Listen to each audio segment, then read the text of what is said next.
What to look for when buying regional property.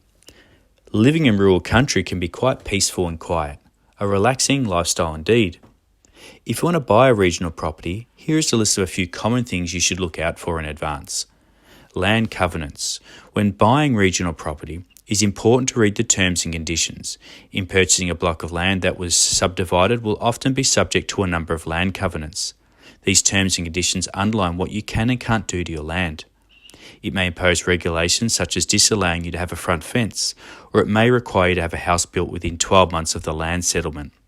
Another may require a full landscape garden to keep the standards of the area high. It's important that you check with a solicitor or a conveyancer. If you plan to farm on your land or build a particular house, these terms and conditions may restrict or eliminate those objectives. Who are your neighbours? Before buying a regional property, you should fully understand who your neighbours are. The clear skies and fresh air may be what you seek, but certain neighbours may be running farms that leave quite a stench. Animals and fertilisers can smell quite bad. These fertilisers can also come across with the spray onto your property, and these can cause inconsistent sleeping patterns for you or other potential side effects. They may also have early workers on site and have also very noisy animals that may keep you up all hours in the morning. If you're accustomed to this, then you may be fine. We will suggest you become aware of your neighbours' activities and identify how close their actions are to your land. Ensure you're comfortable with these activities so they don't disrupt the very purpose why you moved to the country in the first place. Water supply and usage. Owning real estate in rural Australia may not be connected to a central sewerage system or a town water supply. These sites may rely on septic tanks or other systems.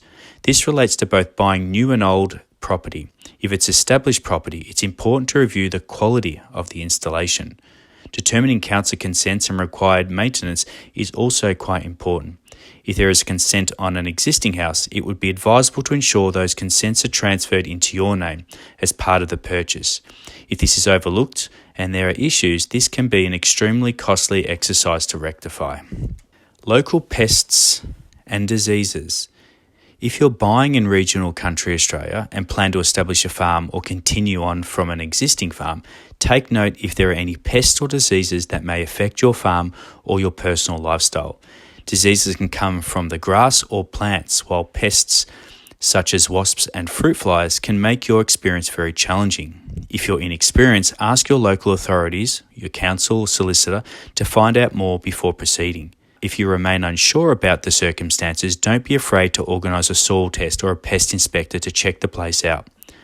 Having the purchase subject to positive results should be well documented. Economic growth areas. Many people consider size and price first when buying a regional property. This can prove a costly mistake. Quality before quantity. It may be wise to buy in an economic growth corridor where there are economical factors that will increase your property value over time. Having some amenities, shopping precincts and town centres can make a big difference. It will improve liquidity if you plan to sell and maintain sustainable prices for the future. You should also be wary of buying in an area supported by one industry alone, such as a mining or agricultural. In such regions, a decrease in mining activity or a natural disaster could cripple the local economy, causing your property value to plummet. And another point to consider is your local community. Any suburb has its own community culture. It can be easily noted in inner city suburbs, but regional locations are not as easy to read upon. Perhaps taking some time to learn the area, take a walk, have a meal, or meet some local people might help give some examples of what that community may feel like. It will help envisage yourself living in the area or renting it for some time before buying is another opportunity you could consider. I hope these useful tips in considering some points on if you'd like to buy in regional property. We certainly have helped many buyers in the past buying house and land packages in all sorts of parts of Victoria and Greater Australia. If you'd like to learn more about our services, feel free to contact us on our website at www.crestproperty.net.au. I hope this was a useful topic and we'll talk to you soon. Thank you.